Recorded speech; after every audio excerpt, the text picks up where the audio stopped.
Mean Old Lion Media presents Corner Table Talk.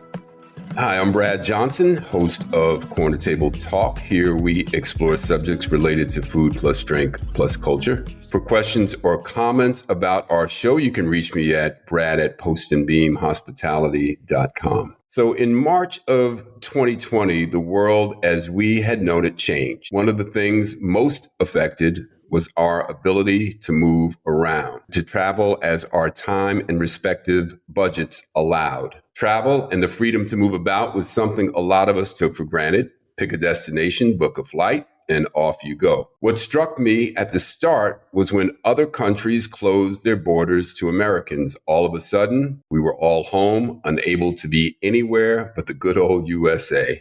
And we all know the drama that played out the rest of 2020. When your chosen career is travel and worldwide travel is part of your job description, a travel ban is about the last thing you would want to experience. Well, that is exactly the case with my guest today, Nate Fluellen, host of the travel show Worldwide Nate, and more recently, Escape with Nate on the Africa channel, which is described as an international travel show bringing travel influencers and celebrities who travel into homes across the country to share their past travels and to talk about why connecting with people around the world has provided a greater perspective during these challenging times.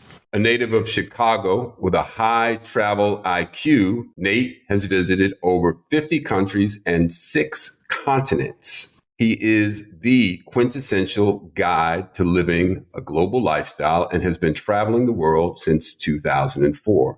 Well, today we are pleased he has landed at Corner Table Talk. Nate Fluellen, welcome. Thank you. I'm excited to be here and catch up with you again. Yeah, man, it's great to have you here. So, Nate, we kick things off with our short order questions, just some things to get us rolling and get your reaction to. So I'll roll right into that. Tell me, what is in heavy rotation on your playlist? What are you listening to these days? Tyler, the Creator, I play his album probably almost every day. I love that album. It's very in our artistic expression, and it actually inspires. It puts me in a creative mindset, just with the beats and the rhymes, and it got me excited about like life and just the possibilities of what I can achieve creatively. I love that, man. Is this a new music from him or? Yes, it came. The album has been out probably no more than 2 months, so it's been pretty exciting to get a new resurgence of this fresh music. So I listen to him. I'm always listening to like a lot of like old school classics. So like Marvin Gaye and discovering like with the verses, like the Isley Brothers and Earth, Wind and Fire. So that's been a gem. Or even listening to D Nice and the Sister Sledge. He plays one of those songs, is one of his favorite songs. So I've been really just taking the positives of this pandemic quarantine and finding the little nuggets that are inside of everything in life. Yeah, man. Yeah. Speaking of artistic expression, I can't help but notice some art behind you. What is that?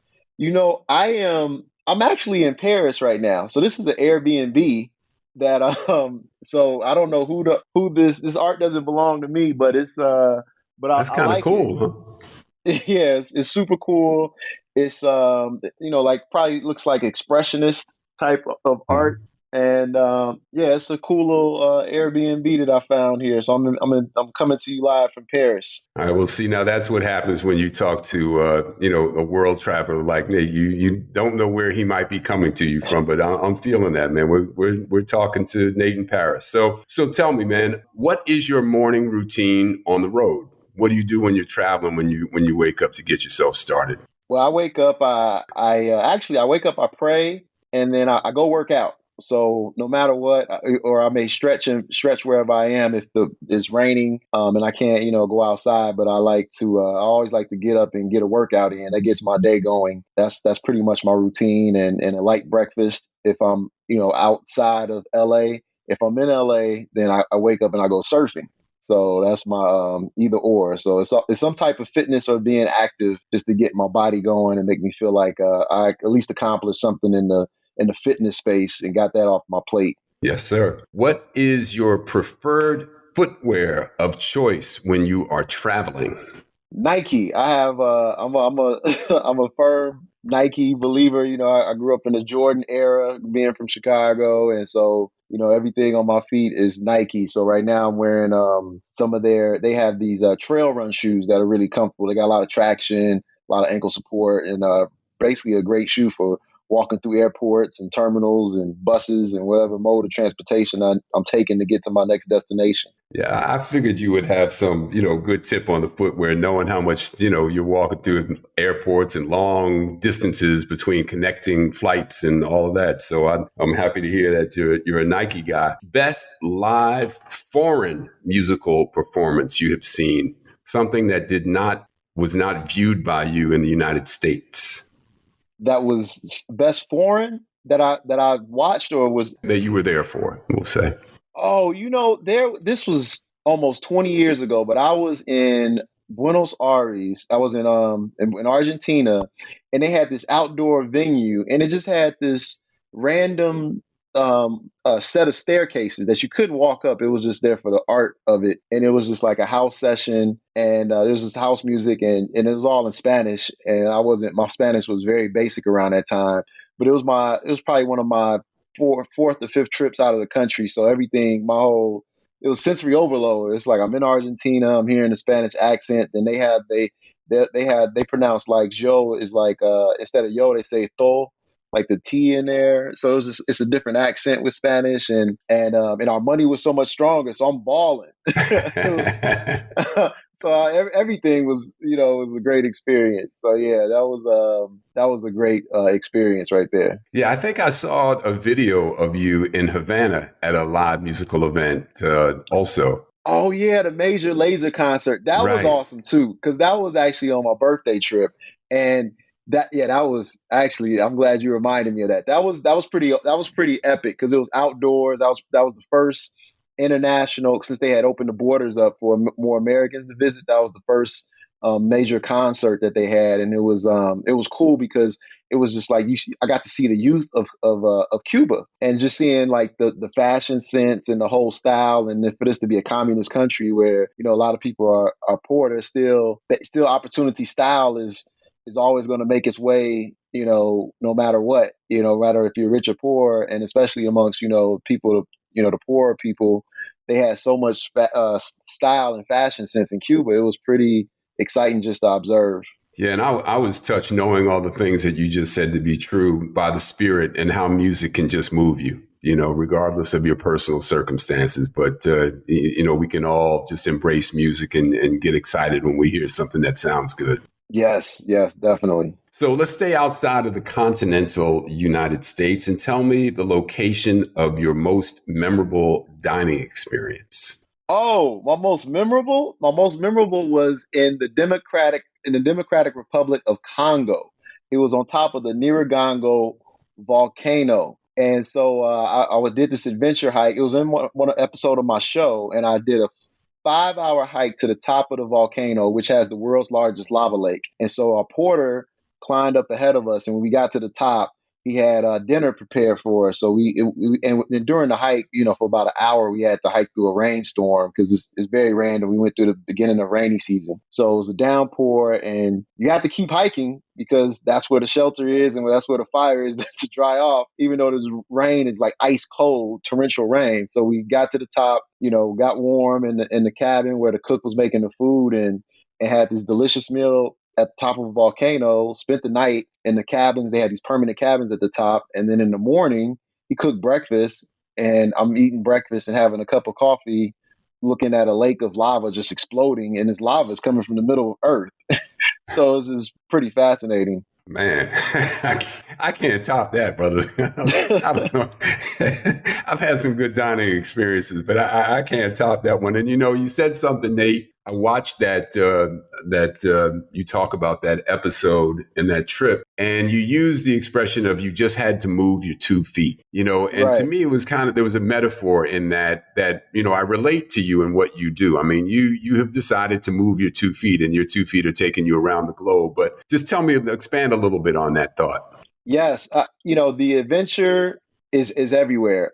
So like the way my viewpoint is that God put us on Earth, and man created countries, borders, towns, municipalities, etc., to divide people. So it's like it's my God-given right to explore as much as Earth as possible while I'm breathing, and so that's what I'm gonna do. And I'm not gonna stop moving until God is say it's time to come home, because this is my planet. Well said, man. Well said. So, where have you not been that's high on your list? Antarctica. I would love to get to the seventh continent. It's on my list. I'm plotting and planning. I don't know when I'm gonna get there, but would love to go to Antarctica and see the penguins and just the white continent and just experience that. And, like just to piggyback on what I was just saying, as far as seeing everywhere on Earth is my goal. So I want to like get to that seventh continent and then fill it in with as many other countries as I could visit, when I have the time. Are you going to Jacques Cousteau it and go in the dead of winter, or are you going to go when it's a little warmer in summer? No, Jacques was a gangster. He was a Jew. I have to give him his props. Certain people I'm not trying to top. I'm just trying to get in and out safe and sound. I feel you, man. Best beach. I know you're a water guy. Best beach for the energy, the people, the environment is Ipanema and Copacabana Beach, like Ipanema in Brazil. Like that is you can just go and sit on the beach, sit on the sand, and it's just so beautiful. It's just the vibe, the music, just the Brazilian people. It's like like their boat went south, our boat went north, and those are our cousins. You see people that look just like everybody you knew that you grew up with and family members, but they speak Portuguese and we speak English. So that is the best beach environment as far as like picturesque white sand beach situation. I was in the Maldives. I stayed at the Sonivajani Resort, and it was just beautiful white sand beaches, blue water, warm, perfect temperature. And so yeah, that was the best like aesthetic beach. Man, you got me. I'm a water guy, so I have not been to either one of those two places, and you definitely got my head spinning.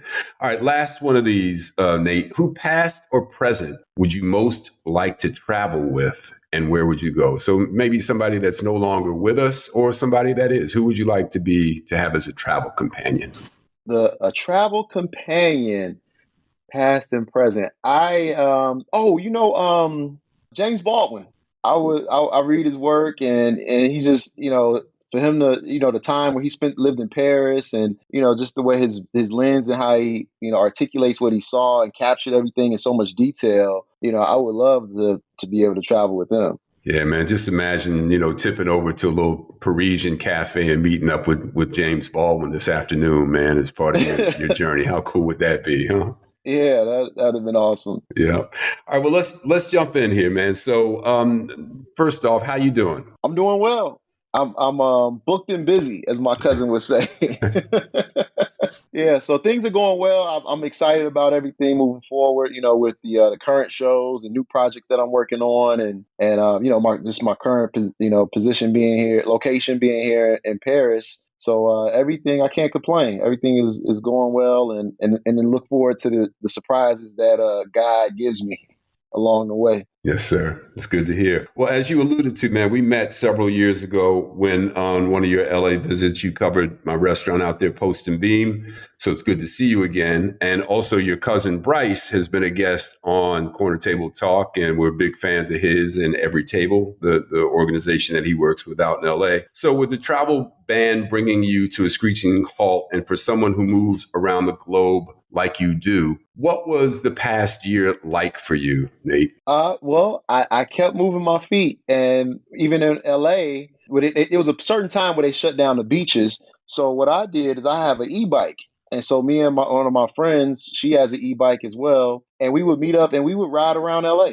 We would ride all the way down to Watts, to Pasadena, to Santa Monica, everywhere, and then every opportunity we had, it was to go out and explore. So even though I couldn't leave, the city or the state, for a country, there was still an adventure, with them locally, and then exploring that through biking was a new adventure because the GPS would take us on the routes that were bike friendly and less traffic, even though there was no streets on the road. So I'm able to see LA from more of a pedestrian lens and seeing how it's all interconnected. And LA just became smaller because I rode my bike in 30 minutes. I rode from middle of LA, West Adams, all the way to Pasadena or down to Watts, and it just didn't feel like it was a long trek at all. It just felt like I was there in a second. I mean, the e-bike helped, so I wasn't like manually pushing myself there. But that's what happened where right, I was still able to get outside because I'm an outside person. So if I was stuck in the house, I would have been miserable. But because I was able to get on my bike and have my e-bike, that really helped. Yeah, man. One of my favorite all time things to do, man, was hit that Venice Beach bike path. I did that religiously, man, and it would take you from just below Malibu as far south almost as you want to go past Manhattan Beach. And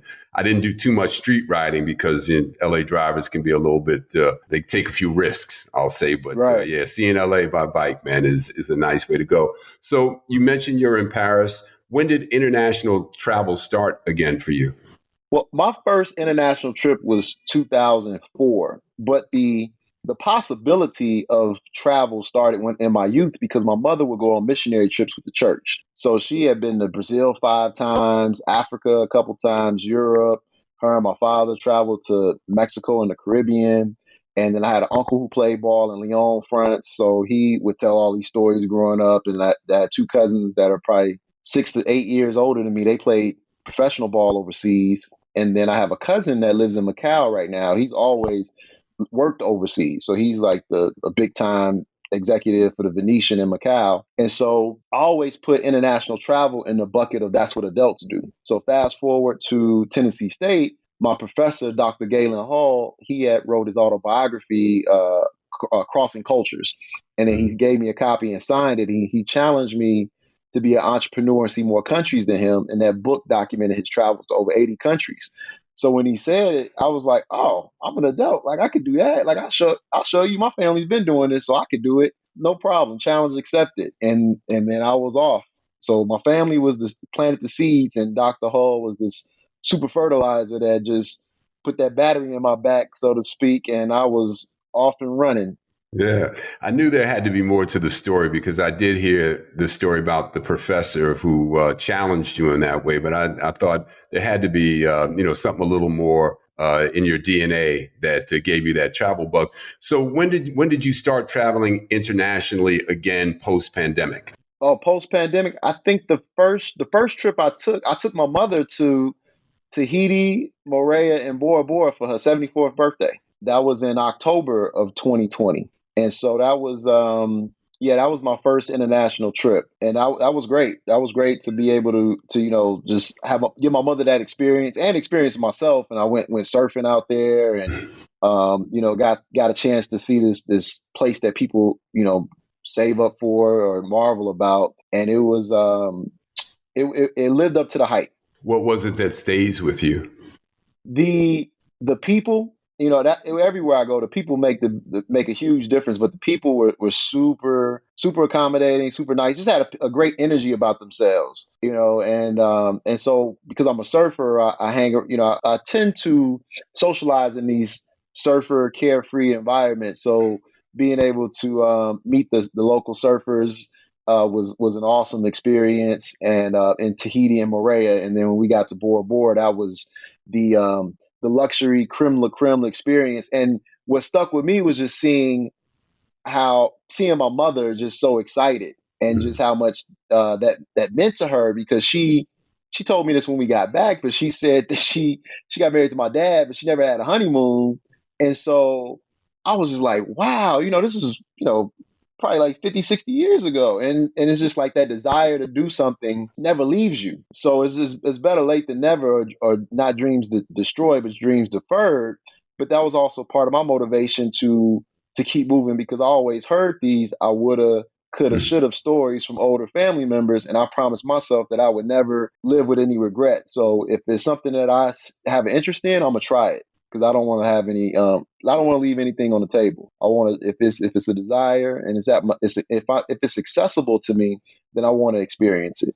Yeah, great attitude, man. And what a lovely thing to be able to do for your mom and experience that with her. Nate, any travel tips or was there anything different given the pandemic in terms of traveling? Obviously, people are flying and wearing masks in airports. But did you experience travel differently as a result of caution around the pandemic and COVID? Well, there's extra steps you have to take with getting the PCR test. So that becomes a balance of a strategy of looking at your calendar to make sure that you're taking the test, in a certain amount of days so you could board the flight. So that's added an extra layer to traveling. And as much as I've consistently traveled, that's 2 times within a trip, I had to get a swab stuck up my nose and spend money to leave the States and get back into the States. So that's been a hurdle that can be annoying sometimes, especially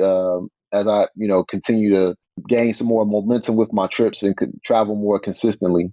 Got it. So, a lot of young folks, man, coming out of college, the thing you want to do, man, you want to hit Europe or you want to travel if you have a little extra money and see the world. And, clearly you did that. But what occurred to you that made you believe that this might be a career for you? Well, there was 2 things that happened. I was standing on a beach in Roatan, and I saw this resort, and then a local guy that I met, he said, "Oh, this is these Italians. They fly from on Alitalia every week, so they'll come with a plane full of Italians. They'll go to this resort, kick it, hang out, and then another plane to come and it's just like bussing Italians back and forth between Italy and Roatan, which is in Honduras."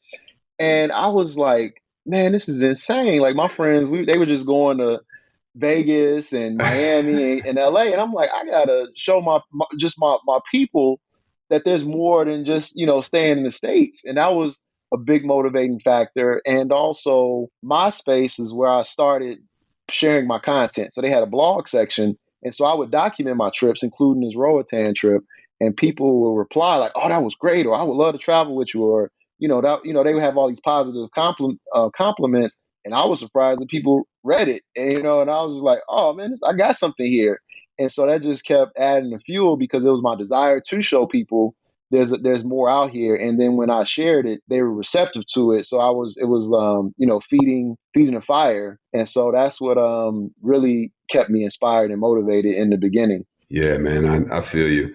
So Nate, the concept of experiential travel, I only really began to hear about in the last few years, yet you seem to have a natural ability to immerse yourself into local culture of the places, into the local culture of the places that you visit. There was a time for me when travel meant escaping the winters in the Northeast and laying on the beach in the Caribbean. But people want more from travel these days. I know that I do. So did the inclination to immerse yourself into local culture develop over time as you got more comfortable traveling, or was that natural to you?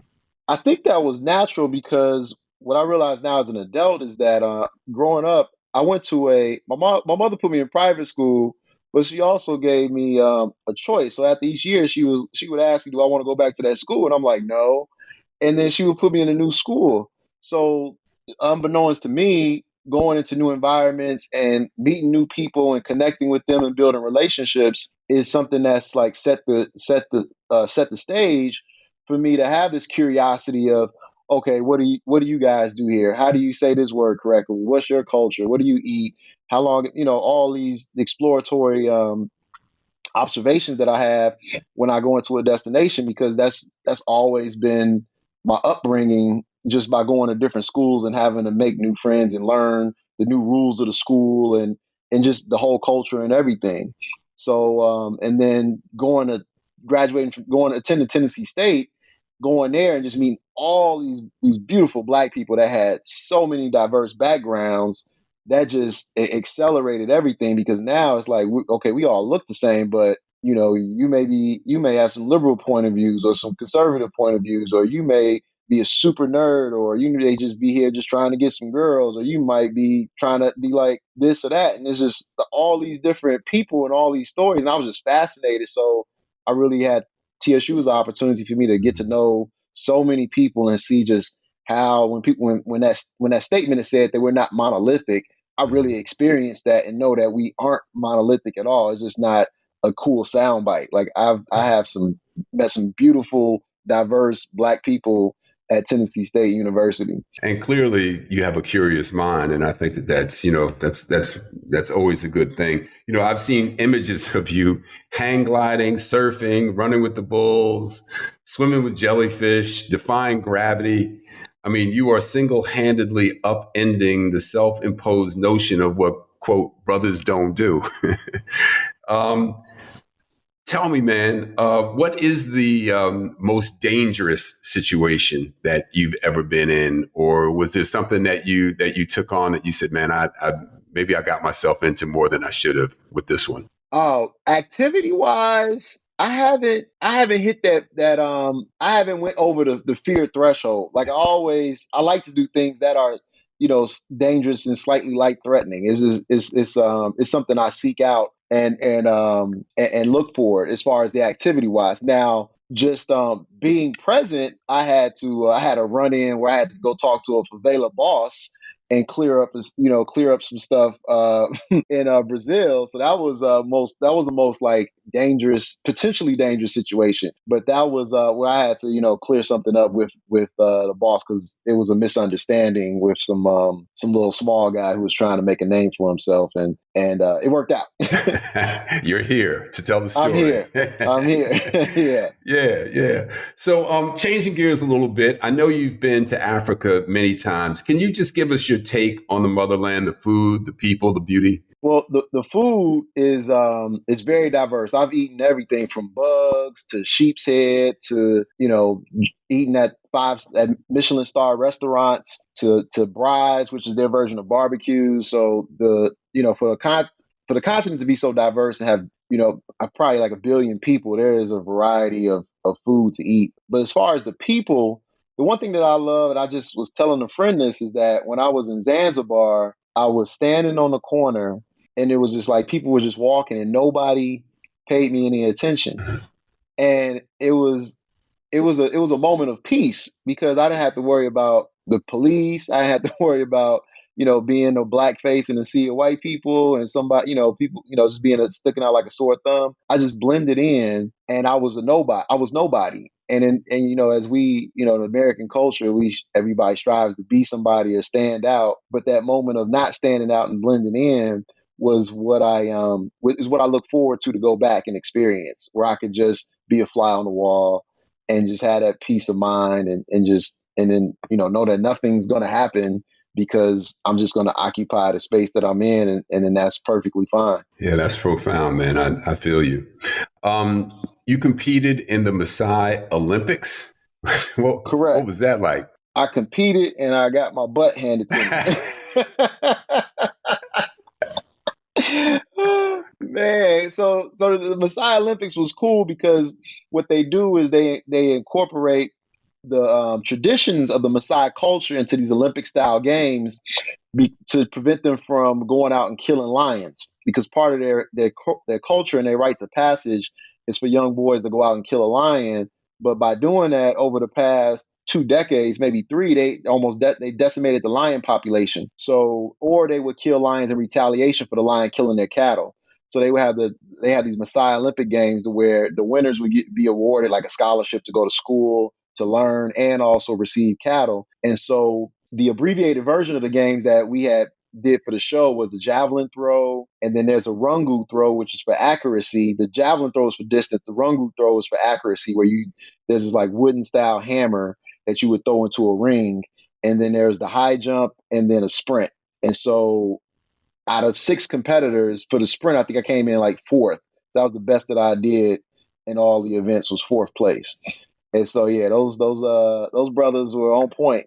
They were some athletes. I've seen the Maasai, on television. I've never been there, but that would not be the group of people that I would challenge to an Olympic duel. But you did that. I mean, that's pretty admirable, man.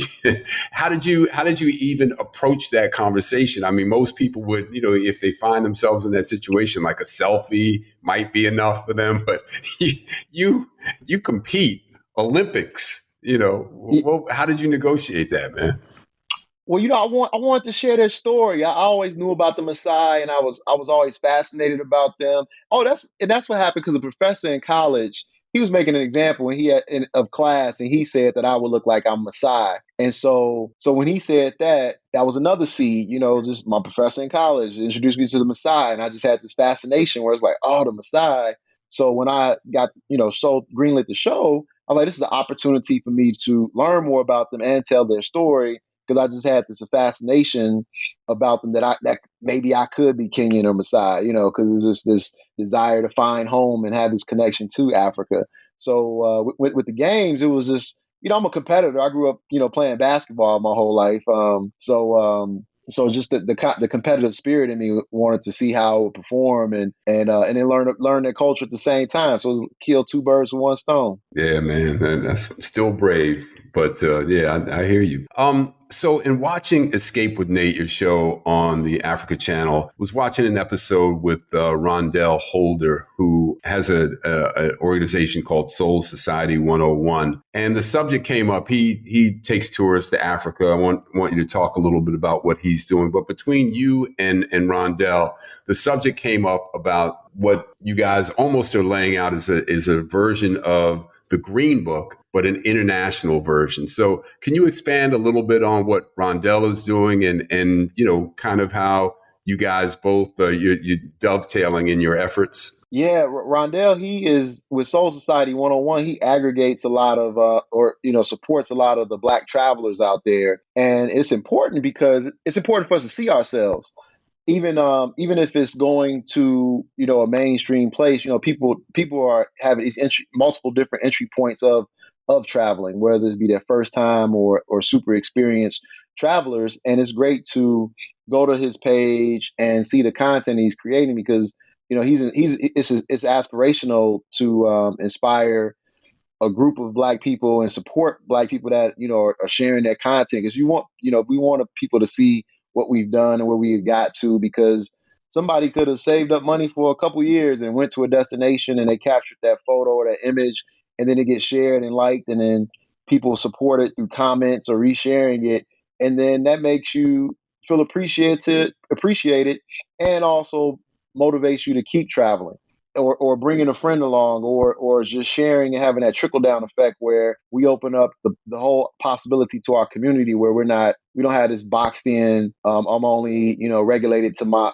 hood or my block, my hood, my city, my south side town or city or state, but it's expanding because we know that there's a bigger world out there than what we've been introduced to, and it's great because it allows the Black community to see themselves globally and adapt that philosophy where it's like, oh, this is Earth. Like I'm gonna go everywhere that I possibly can. Yeah, man. It just reminded me of I grew up in Manhattan in New York City. And I remember as an adult talking to a friend of mine who was from uptown, who was from Harlem. And I was telling him about Martha's Vineyard and I described it as an island off the coast of Massachusetts. And he said, where is that? Upstate? And he's a grown man, his perspective, man. And so, the travel thing, man. And I mean, it's just, there's so much value in that. Nate, the subtitle of Escape with Nate is In Search of a Black Utopia. A utopia, of course, as we know, is an imaginary place. And you asked your guests, as well as some of your viewers, to offer their vision of a Black utopia. What was your intent in introducing this as a concept to contemplate? I wanted to see what people imagine. I want to get an idea of what people's viewpoints of a utopia look like. Because for me, when I would travel, I would be looking for a utopia. Where is that place where I could find that peace of mind and be happy? So I wanted to give people an opportunity to articulate, what theirs would look like, or if they had previously had that experience, what was it like? And so it was great to hear these descriptions of what people valued and what they would and creating their utopia. Yeah. You asked Rondell at one point to close his eyes and to describe his vision of a Black utopia. And I want to bring in Ambassador Shabazz here, and I'm gonna read what Rondell said, and then get both of your comments on the other side of this quote. So again, you're on set and you ask your guest Rondell Holder to close his eyes and speak to what he envisioned when he thought of a Black utopia. And here's what he said: "Happy Black people, peace, an overwhelming sense of peace, great weather, beautiful water, fresh fruit in abundance, a lot of mango. The biggest thing I think is just no struggling. Black people across the world, they struggle so much. I see peace and happiness, and everyone has what they need, not only to survive, but to thrive," end quote. Man, it made me emotional. Listening to that and thinking through that. I mean, I think of our ancestors, I think of our parents, who have struggled for us to have the ability to travel internationally, to host a podcast, to do the things that we are able to do. And when you hear the simple wishes for a utopia, it really moved me, man. So please give me your thoughts, Ambassador. You're welcome to jump in as you see fit. But Nate, what are your thoughts when you heard that? I loved it, especially the mango part, because I'm a professional eater. So I can relate to that part. But yeah, just the even just the no pain, and seeing people thrive. That was it moved me as well. Hearing it, because you don't know what people's response is going to be. And I was taken aback, and I appreciated it because it was it struck a chord with similar internal desires that I have with my personal journey and traveling the world and looking for that utopia. So Nate, when you think of that world, the utopia, against the backdrop and cold hard truth that the most likely cause of death for a Black man in America until he reaches 45 is homicide. It's like cold water to your face. It wakes you up out of the best dream that you've ever had. Yet we also know that we're thriving, in this country. I mean, the New York Times this past weekend, there were 4 African Americans on the cover of various subjects in the paper, from the book review to the art and leisure section to the New York Times style magazine. Black faces, Black stories, Black culture. The NBA season is just getting started. We know what that means in terms of the wealth, unprecedented wealth that we have. As you travel around the world, man, what part of Black culture do you think makes that journey with you? Or do folks see us in that light? Do they say, man, you guys are crushing it in America? Or are they feeling our struggle? People are aware of our struggle, and I don't know. I never necessarily get the statement of that we're crushing it, but my hope is that the me being there is is representation to where they have access to African American, because otherwise they just see us on screens, and to also be a different form of representation, and not only an athlete or an entertainer, but with a combination of Barack Obama and obviously celebrities and stuff, that changes things, and changes the perspective, because they have this presidential icon that went global, that has kind of set a different standard for us. So there's that familiarity, and then that knowing that we're more we're capable of a lot of things. And I think also with social media and being able to see more of our stories, and a variety of stories, has been helpful. Otherwise, with years ago, if you only had to rely on the major news, you don't know what they're getting from their what's being curated by these publications. But now everybody can find out what's going on at the heart of find the truth, just by picking up the phone. Right. I read an article last year that was written by a sister who was contemplating moving to Africa, that she had basically had it with the U.S. This was after George Floyd and the tumultuous year that we had last year. And as you travel around, man, and you some folks thinking that way, what are your thoughts about, what you leave behind and what you gain by, the idea of life, in another country? Well, that's the beauty of that notion. It's more realistic and obtainable. as other countries have developed, and it's not a far-fetched idea. Even for me, when I think about wanting to have some property or a second or third home in South Africa or West Africa, that's something that's real. Or I have a very close friend whose father-in-law bought land in Ghana, and they're eventually going to develop that land. So even just Black people thinking about buying land or using having a disposable income to make investments abroad, that those are the signs of the times that are changed, and so it's very promising. So I would never discourage anybody from following their dreams, but I think that woman would get less pushback in her community because it's not that concept is not bizarre anymore. Right. Got you. So I've asked Ambassador Shabazz to join us a little bit early here, Nate. She normally comes on once I've concluded with the guest, and we do a little segment called How We Move. And, she moves around the globe kind of like you do. But I thought it'd be really cool to have, a little three-way conversation since you two both share so much in common. And Ambassador, we were just discussing, as you heard, the idea of some folks who are planting, their flag down in other places around the globe. I know you have a plot of land that you're potentially working on developing some housing in Belize. But just speak to that. What I guess my question was really kind of related to some of the frustration that Black Americans feel in America, and that being the impetus to want to find other places where we can live. And I think, Nate, to your earlier point, you said it really well. We place borders, man places borders, man names states and cities and countries in terms of, the God or whomever the creator might be. We're all one, right? So why shouldn't we be free to move around the globe? So, Ambassador, what is your thought about that? I mean, our parents and ancestors fought and died for some of the things that we now have the benefit to do. Should we just abandon those things here and look abroad, or what's your take on that? Well, I think if we move from the place of our DNA, we were everywhere before we were enslaved.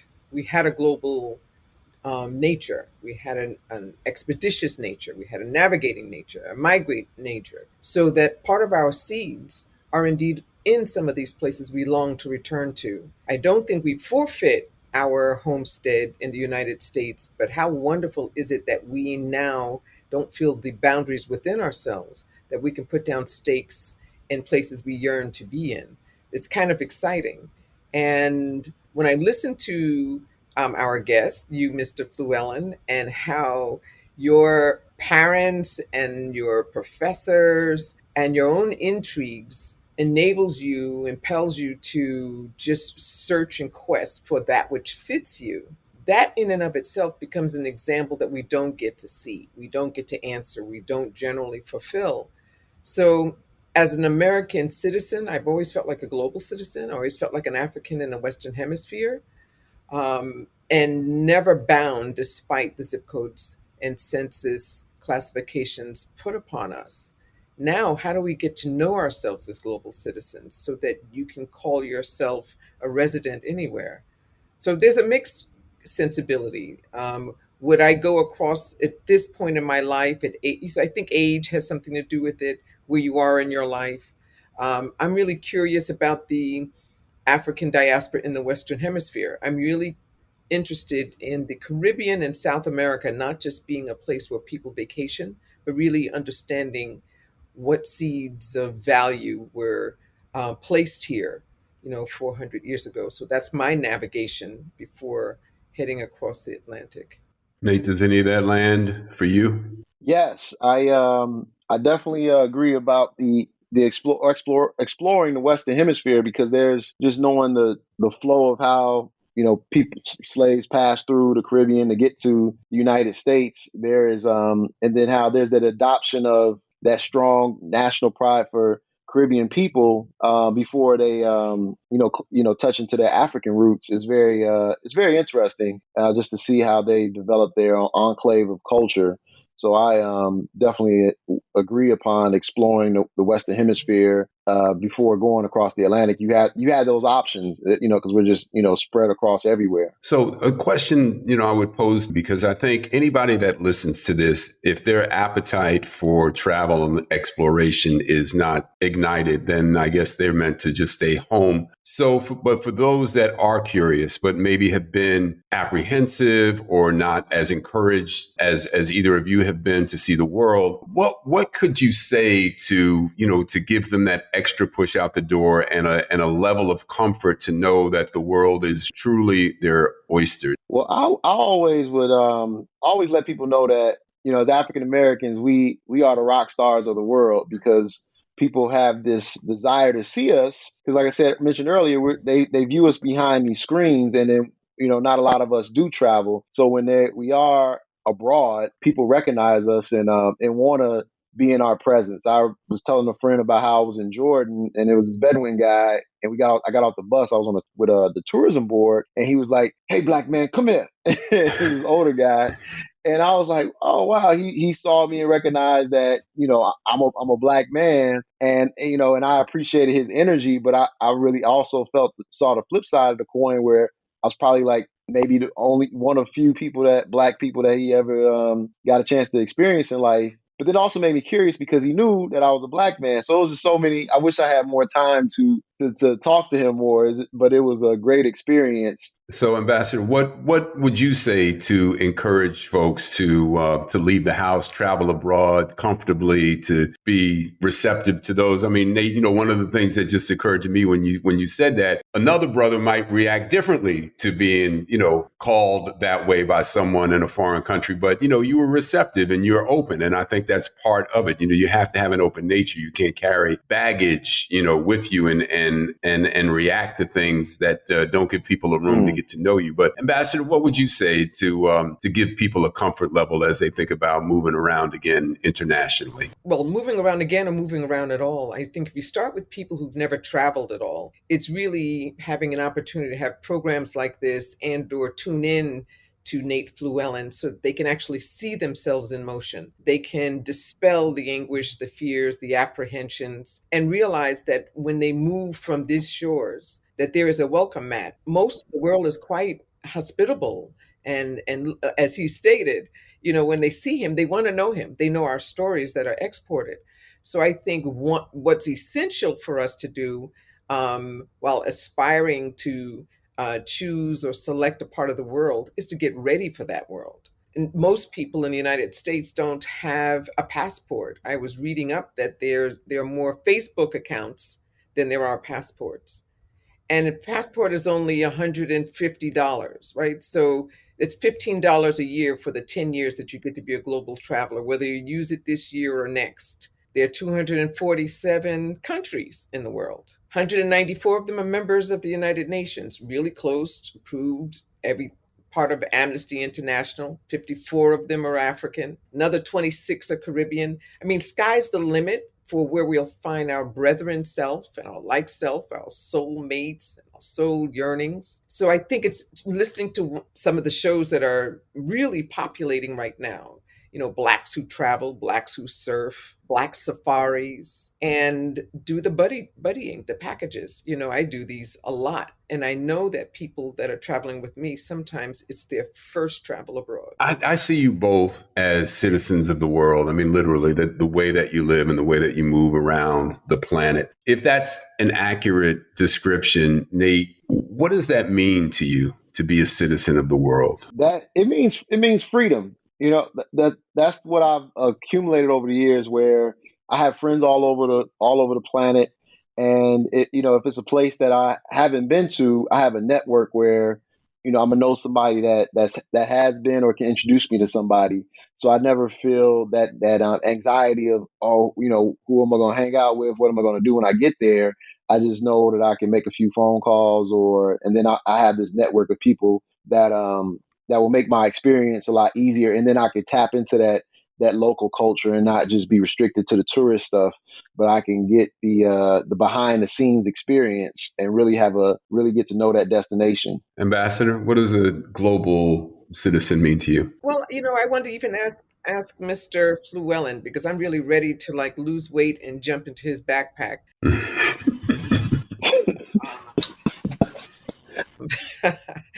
Because I really love the way you navigate and move across the world from place to place. I mean, there are language barriers. How do you communicate? How do you engage? What would you say are the apprehensions your friends have, and how do you calm them? Well, I would say I feel like the language barriers are not as much, depending on where you go. I mean, and then with technology, that's my hack is that I have a phone plan where I have unlimited data and texting, and then Google Translate is my friend. So I've been in Brazil where I've like, you know, got a girl phone number, just passing my phone back and forth, just navigating through Google Translate or just any situation because just using that technology. So so I don't have that that the language barrier isn't as much of an issue as it has been in the past, and I just leverage technology to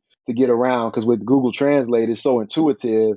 I don't know the exact count, but it translates so many languages and it's so accurate that you can virtually go with an internet connection. You can get around pretty much anywhere. 'Cause, I mean, they even have Zulu in Google Translate. Any of it you retain? Do you retain it? No, Any of the phraseologies? no, I haven't retained anything. I'm a beginner with Spanish, and I'm working on French right now. The Spanish that I do know have learned, it makes the French a lot easier to understand. But eventually I'll have these two languages, and then one then I'll probably get excited about another language and see if that'll be my version of my man cave, or in the backyard planting flowers. It'll be learning another language. When I was a kid, I always wanted to speak the 12 languages that I heard that Paul Robeson spoke. And I mentioned that to my mother once, who thought that that was not an attainable goal for the average person. But while I don't speak 12, because I travel and I enjoy and I want to immerse, I can say thank you in over 40 languages. And they do stay with me. I don't remember them until I have need to use them, just by virtue of the immersions, you know. So when I think about how you can dive in and cuisine the way they cuisine, that's not my strength. But yeah, I don't know if I can do some of that. However, being able to communicate and break bread the way you have is just really a treasure. And I think whether we are abroad doing it or we learn how to do that even in the United States, right? Just from city to city, town to town, what we've gone through in the last 24 months. How do we do what you do abroad here? Yeah, a simple hello goes a long way. And I like the French culture. They get upset if you enter into a room and you don't say bonjour or say hello. So even just taking that as far as that culture and then using and adopting that into everywhere you go would make a huge difference. So those are the nuances of traveling where you incorporate that into your lifestyle. Where it's growing up, it's like, oh, you don't speak, you want to be, this swagger or tough. But if you say hello to somebody, it just goes a long way. And then living in the South for a little bit, I've seen it, and it reminds me of just that common courtesy makes a huge difference. Yeah, man, I'm with you on that too. Do you find that when you're back here in the United States, that the demographics of culture are translatable to you? I mean, when you visited someone's homeland and you come across someone from that place, do you converse or share from that experience?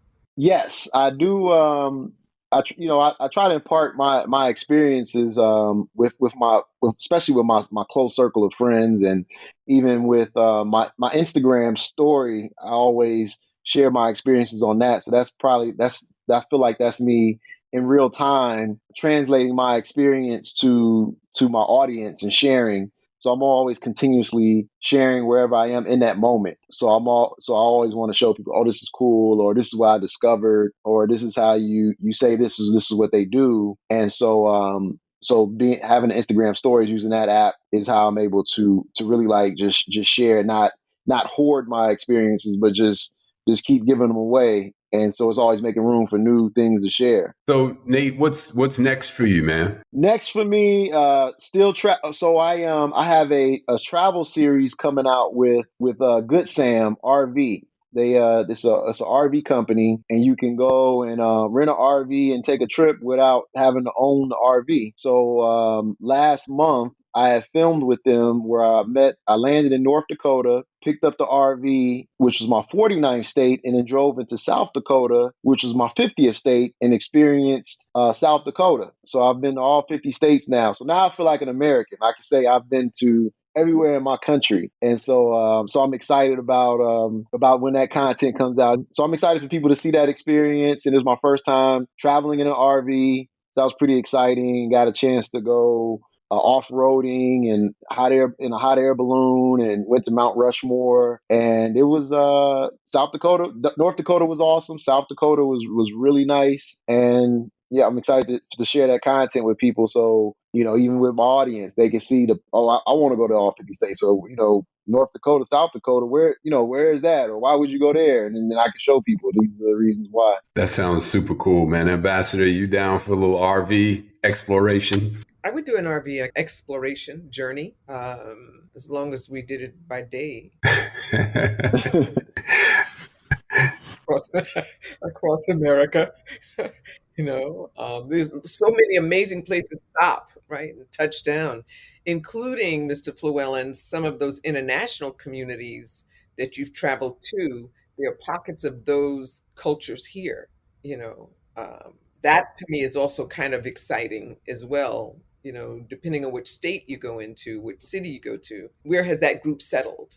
Where have they gathered? And that navigation, what is that binational experience? Yeah, I feel you on that, because I haven't figured it out or did the research, but I always wonder why so many East Africans settled in Minnesota. So there's a lot, in Minneapolis, and even when and some even trickling into Denver as well. And so that's been something that's always been curious, that I just wonder what was the attraction in Minnesota. So Nate, we're closing out. And I want to turn the tables on you for a moment and ask you to close your eyes, sir. And I want you to describe to Ambassador and I and our audience here what a Black utopia would look like to you. A Black utopia would be a warm destination with white sand beaches, with the perfect waves where all the Black people know how to swim, and they can surf,